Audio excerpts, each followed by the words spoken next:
नमस्कार दोस्तों, द के एजुकेशन में आपका स्वागत है। हमने फंडामेंटल में काफ़ी कुछ पढ़ लिया है, नर्सिंग डायग्नोसिस और फिर आगे ये सब हमने पढ़ लिया है। लेकिन हम बात करें तो आप जो पढ़ाई कर रहे हो, पढ़ाई करते हो, उसमें ये सब हमने पढ़ाई कर ली है, लेकिन फिर भी आप रिवीजन नहीं करते हो, जिसकी वजह से आपने ये पूरा हमने जो पढ़ा है, हमने पूरा पढ़ लिया है, लेकिन ये फिर भी आपको याद नहीं रहेगा। क्यों याद नहीं रहेगा? क्योंकि जो हमने पढ़ाई की है फंडामेंटल ऑफ नर्सिंग में, तो ये देखिए, तो ये पूरा रिवीजन करना ज़रूरी होता है। तो हम आज ये लेक्चर पूरा रिवीजन हमको पता है कि आपने हमारे जो पिछले लेक्चर है, सारे लेक्चर आपने देखे हैं फंडामेंटल के, लेकिन फिर भी हर रोज रिवीजन करना जरूरी होता है, क्योंकि जब जब रिवीजन करोगे आप, तब जब आपकी एग्जाम होगी, तब आपको पूरा आपने जो लिखा होगा वो पूरा पन्ना आपको दिखाई देगा और आप अच्छी तरीके से एग्जाम दे पाओगे। तो हम आपसे निवेदन करते हैं कि आप जो भी हम पढ़ा रहे वो लिखिए और रिवीजन वीकली या 10 दिन में 15 दिन में पूरा रिवीजन करते रहिए, तभी आपको पढ़ाई में भी मजा आएगा और आपको याद भी बहुत अच्छे तरीके से रहेगा। तो हम आज ये पूरा लेक्चर जो भी पढ़ा है, एक ही लेक्चर में जितना हो सके उतना जल्दी रिवीजन करते हैं। तो पूरा लेक्चर देख लेना, ठीक है।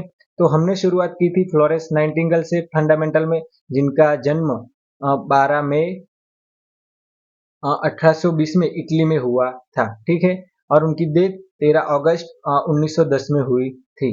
इंटरनेशनल नर्सिस डे की तौर पर इनका जन्मदिन मनाया जाता है 12 मई को, ठीक है, हर साल मनाया जाता है। और लेडी विथ लैम्प भी उनको कहते हैं। इनका फोटो आपने देखा होगा, ये रहा, ठीक है।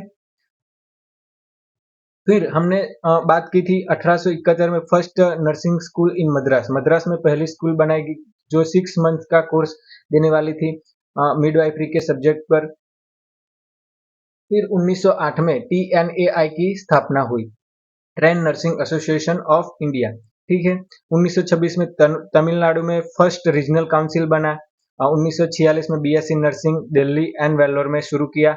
और 1994 लगभग ऐसे कहे तो 50 साल गुजरात में पीछे था BSc नर्सिंग इन गुजरात। 31 दिसंबर 1947 में इंडियन नर्सिंग काउंसिल ऑर्डिनेंस एक निकालता है, पास करता है। और 1948 में नर्सिंग काउंसिल एक्ट बाहर पर आता है। फिर आता है 1960, तो जब first MSc nursing start in India. और 2007 MSc nursing in Gujarat first बार। तो यहाँ पर भी देखिए आप जो है वो 50 साल पीछे है गुजरात में। तो फिर कोड ऑफ एथिक्स हमने पढ़ाई की थी। कोड ऑफ एथिक्स में ये जो कोड ऑफ एथिक्स क्या है, तो एथिक्स का जो रेगुलेशन होता है, जो नियम होते हैं, वो थोड़े थोड़े साल में चेंज होते रहते हैं, अपडेट किए जाते हैं। तो पहले 1953 में, फिर है 1973 में, 93 में, 2012 में, फिर अब कब किए वो हम आपको कमेंट में बताएंगे, ठीक है। फिर हमने बात की थी नर्सिंग थ्योरी की, जो कई बार एग्जाम में पूछी जा चुकी है। एलिमेंट ऑफ नर्सिंग थ्योरी वो किसने दी थी? तो उसकी नर्सिंग थ्योरी के एलिमेंट होते हैं, एक नर्सिंग, पर्सन, इन्वायरमेंट और हेल्थ। ये सारे जो पॉइंट एलिमेंट होते हैं, इनको ध्यान में रखकर थियोरी लिखी जाती है या बनाई जाती है। नर्सिंग, पर्सन, इन्वायरमेंट और हेल्थ, इनके अकॉर्डिंग नर्सिंग थियोरी बनाई जाती है। तो पहली नर्सिंग थियोरी जो फ्लोरेंस नाइटिंगेल ने दी थी, वो है इन्वायरमेंटल थियरी। इन्वायरमेंटल थियरी किसने दी थी? तो फ्लोरेंस नाइटिंगेल ने। फिर आती है IPR maintain theory. IPR maintain करने की जो थियरी है वो किसने दी थी? तो पेप्लूस ने।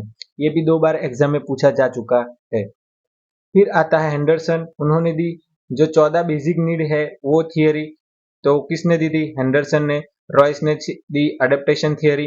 फिर आता है रोजर्स, जिसने एनर्जी फील्ड थियरी समझाई।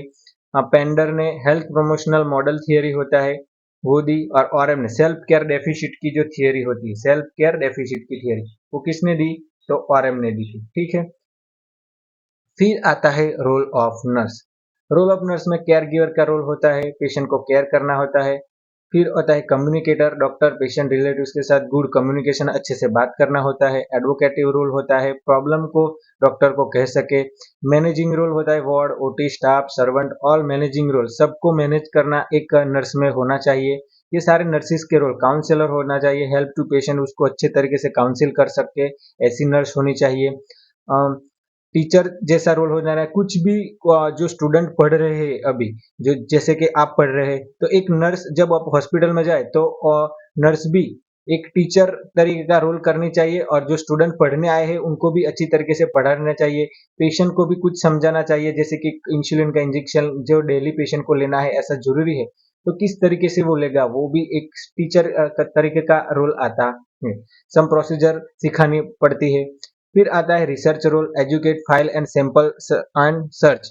ये सबको कुछ कॉमन हो तो ऐसा कुछ रिसर्चर का रोल भी होना चाहिए। केस मैनेजर सारे के अपॉइंटमेंट मैनेज करती है, किसकी अपॉइंटमेंट कब किसे देनी है वो भी एक नर्स मैनेज करती है। लीडर का रोल, कोई स्पेसिफिक गोल अचीवमेंट करना हो, लीडर का मतलब कि यहाँ पर कुछ प्रॉब्लम हो गई तो सारी नर्स इकट्ठा होगी, कोई लीडर बनेगा और वो फिर आगे डॉक्टर या सुपरिटेंडेंट, आगे जो उसके बड़ा अधिकारी होगा उनको बताएगा। तो ये लीडर का भी रोल आता है। फिर आता है चेंज एजेंट का role, modification in routine work. तो जो रूटीन वर्क में है उनमें थोड़ा थोड़ा चेंजेस लाना, अपडेट रहना जरूरी होता है, वो भी एक नर्स में रोल होना चाहिए। ये सारे रोल हैं।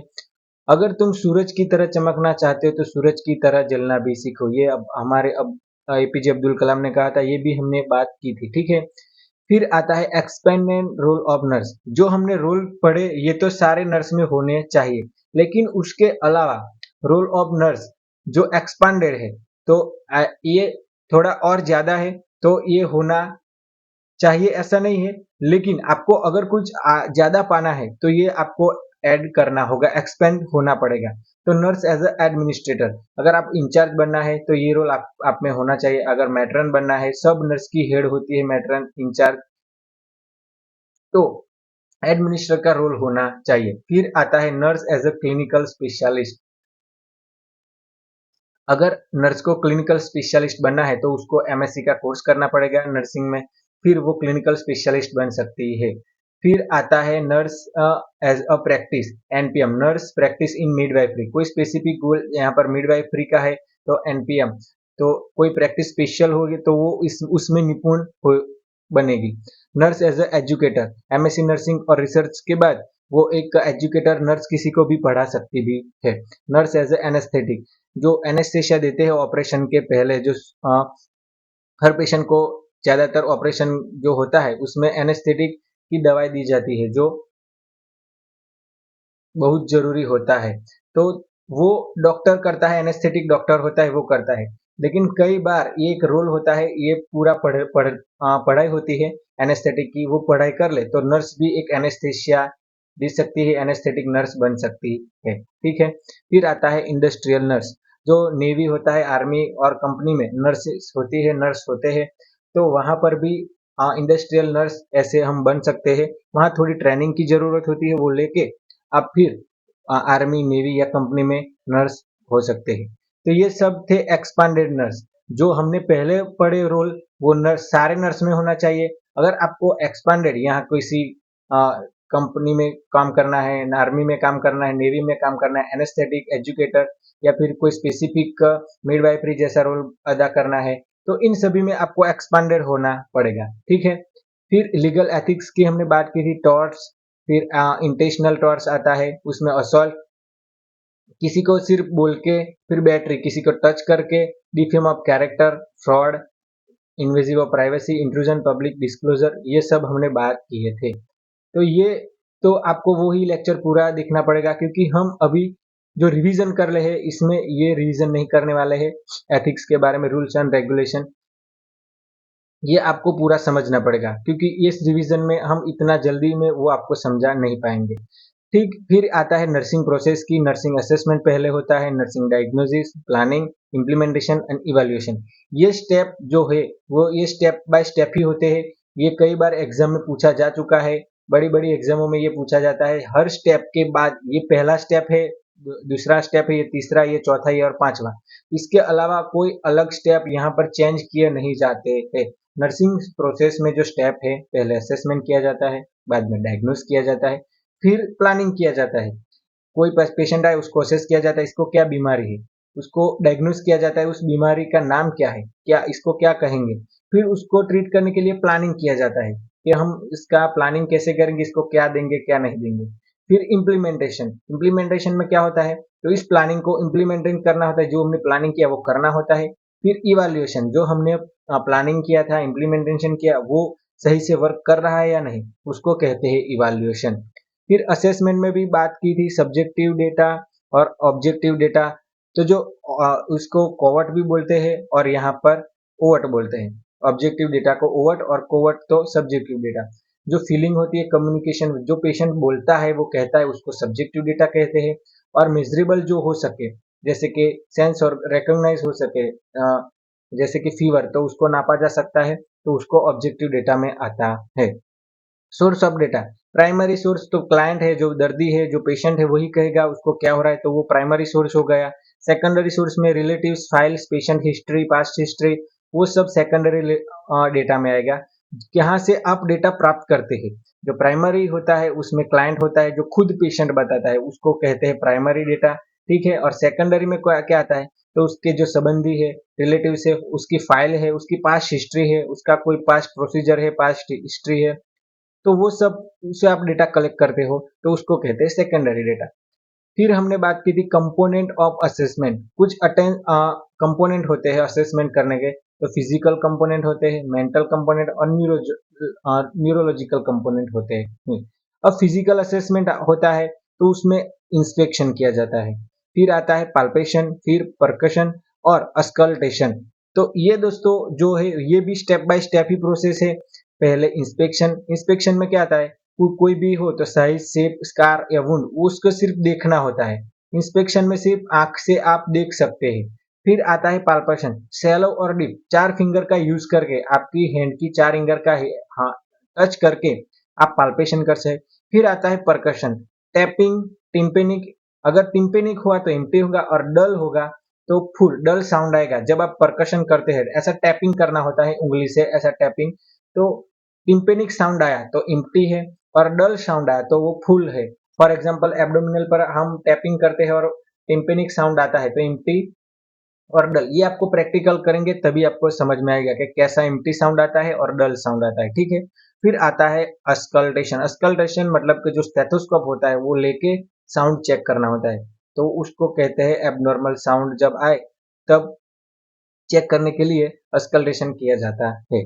अब ये एब्डोमिनल जो होता है, एब्डोमिनल असेसमेंट होता है, तब ये जो असेसमेंट की जो प्रक्रिया है फिजिकल में, वो थोड़ी चेंज की जाती है। क्यों? क्योंकि जो एब्डोमिनल होता है उसके अंदर जो लिक्विड होता है, फ्लूइड होता है, उसमें कोई चेंजेस ना आ जाए। ठीक है, उसकी वजह से, अथवा तो कोई इंफेक्शन है कोई, तो वो रप्चर ना हो जाए, उसकी वजह से एब्डोमिनल असेसमेंट में स्टेप थोड़े चेंज किए जाते हैं। पहले आता है इंस्पेक्शन, फिर सीधा करना होता है अस्कल्टेशन। अस्कल्टेशन क्यों? क्योंकि जो अस्कल्टेशन होता है उसको साउंड हम सीधा स्टेथोस्कोप लगाकर सीधा चेक कर लेंगे पहले, इसलिए पहले अस्कल्टेशन लिया जाता है, बाद में परकशन किया जाता है, और फिर पाल्पेशन, लास्ट में हम पाल्पेशन कर सकते हैं। अगर यहाँ पता चल गया अस्कल्टेशन के रप्चर हो चुका है या साउंड कुछ एबनॉर्मल आ रहा है, तो फिर ये दोनों स्टेप करने की कोई जरूरत नहीं है, सीधा सोनोग्राफी के लिए पेशेंट को हम बोल सकते हैं। लेकिन यहाँ पर कुछ समझ में नहीं आया तो फिर परकशन करना पड़ेगा और फिर पाल्पेशन करना पड़ेगा। ठीक है, अगर हमने पहले ही पाल्पेशन कर दिया, अगर वो रप्चर होने ही वाला होता है, पेट में कुछ गड़बड़ हो और हमने ऐसे ऊपर से हाथ से पाल्पेशन कर दिया, परकशन कर दिया और फिर रप्चर हो जाए, तो यहाँ दिक्कत हो जा सकती है। इसलिए एब्डोमिनल में सबसे पहले इंस्पेक्शन कर से सीधा अस्कल्टेशन किया जाता है। फिर हमने टाइप ऑफ असेसमेंट देखे थे, इनिशियल जो प्राइमरी होता है, फिर फोकस जिसमें सेकेंडरी कहा जाता है, फिर टाइम लैप्स असेसमेंट होता है, तो उसको वाइटल और पीरियोडिक चेक किया जाता है, फिर इमरजेंसी असेसमेंट जो इमरजेंसी के वक्त के दौरान किया जाता है। ठीक है, फिर हमने देखा था नर्सिंग डायग्नोसिस, ये असेसमेंट की बात हुई। फिर नर्सिंग डायग्नोसिस, नर्सिंग डायग्नोसिस में भी 3 कंपोनेंट होते हैं। प्रॉब्लम देखी जाती है, इटियोलॉजिकल फैक्टर देखे जाते हैं और एविडेंस, क्या सबूत है। कुछ डायग्नोसिस है तो एविडेंस भी देखे जाते हैं ना, जैसे कि उसको फीवर है तो फीवर कैसे पता चला, तो हमने टच किया, हमने थर्मोमीटर में चेक किया, तो वो एक एविडेंस हो गया, तो उसको एविडेंस बोलते हैं। इटियोलॉजिकल फैक्टर होना चाहिए, कुछ फैक्टर होना चाहिए, कुछ कारण होना चाहिए, इसकी वजह से इसको फीवर है। ये पानी में गिरा था, नदी में गिरा था या फिर बारिश में नहाया था, इसकी वजह से वो उसको इटियोलॉजिकल कोई कारण होना चाहिए। और प्रॉब्लम क्या है, तो अभी उसको फीवर है, वही प्रॉब्लम है। तो वो इस तरीके से इतने कंपोनेंट होने चाहिए डायग्नोसिस करने के लिए। तो नर्सिंग डायग्नोसिस में भी टाइप है, एक्चुअल डायग्नोसिस, प्रॉब्लम फोकस, उसको मेन प्रॉब्लम क्या है उसको एक्चुअल डायग्नोसिस कहा जाता है। फिर आता है पोटेंशियल डायग्नोसिस, ससेप्टिबल जिसको कहते हैं। फिर आता है हेल्थ प्रमोशनल डायग्नोसिस, जिसकी हेल्थ और वेलनेस को बढ़ाने के लिए होता है। और फिर आता है सिंड्रोम डायग्नोसिस, जो क्लस्टर ऑफ प्रॉब्लम होता है इंजरी, जब बड़ी बड़ी इंजरी होती है तब ये सिंड्रोम डायग्नोसिस प्रॉब्लम किया जाता है, क्योंकि उसको एक साथ पूरा अच्छा भी होना है, साथ में कोई फीवर ना आ जाए, कोई इन्फेक्शन ना हो जाए, ये सब का ध्यान रखना है। तब कुछ क्लस्टर ऑफ प्रॉब्लम, कई सारी प्रॉब्लम पेशेंट में होती है, तब सिंड्रोम डायग्नोसिस का यूज किया जाता है। ठीक है। फिर हमने बात की थी अब्राहम मास्लो थियरी, जो पीरियोडिक प्रायोरिटी बेस्ड डायग्नोसिस के बारे में बात करता है। अब्राहम मास्लो, यहाँ पर नाम रखिए, याद रखिएगा, कई बार एग्जाम में पूछा जा चुका है, जिसने प्रायोरिटी बेस्ड डायग्नोसिस, किस किस पेशेंट को प्रायोरिटी पहले देंगे आप। यहाँ पर ऐसा नहीं कि आपकी पहचान है तो आपको सीधा ट्रीटमेंट होना चाहिए, ऐसा नहीं होता है। इसीलिए अब्राहम मैस्लो ने एक थियरी दी थी, जिसमें प्रायोरिटी जिस जिस पेशेंट को ज्यादा जरूरत है उसको पहले ट्रीटमेंट या डायग्नोसिस होना चाहिए। तो उसकी हिसाब से सबसे पहले आता है फिजियोलॉजिकल नीड्स, फिर फिजियोलॉजिकल नीड्स जिसको फिजिकली ज्यादा जरूरत है, जिसको अभी जरूरत है तो उसे फिजियोलॉजिकल नीड, फिर सेफ्टी एंड सिक्योरिटी वाले को, फिर लव एंड बिलोंगिनेस वाले को, फिर सेल्फ स्टीम, और लास्ट में आता है सेल्फ एक्चुअलाइजेशन।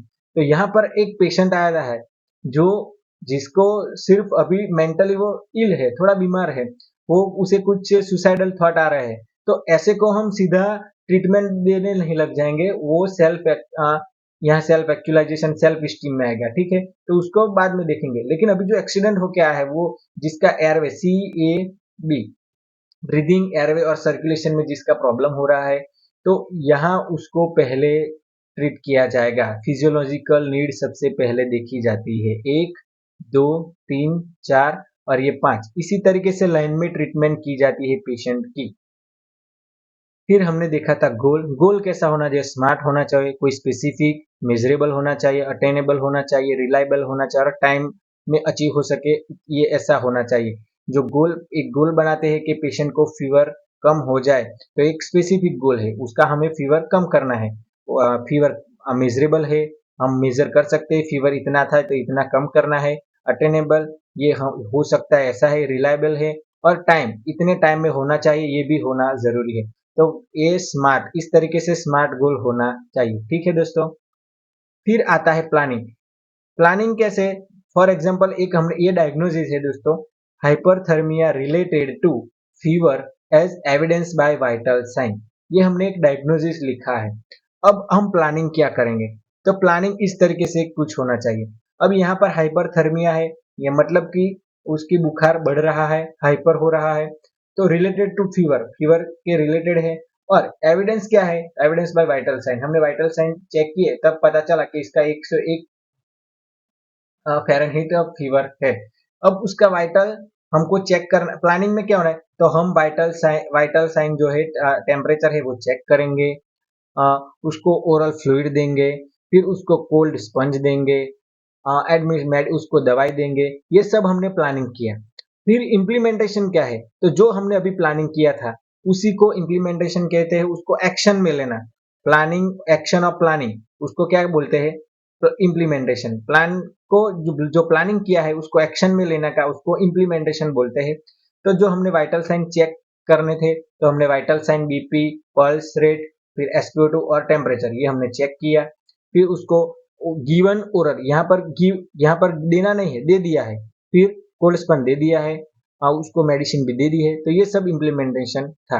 फिर इवैल्यूएशन दोस्तों, इवैल्यूएशन क्या है, तो जो ऑन गोइंग है और एक टर्मिनल होता है, अगेन एंड अगेन होता है, और रीएवल्यूशन होता है, इतना होता है।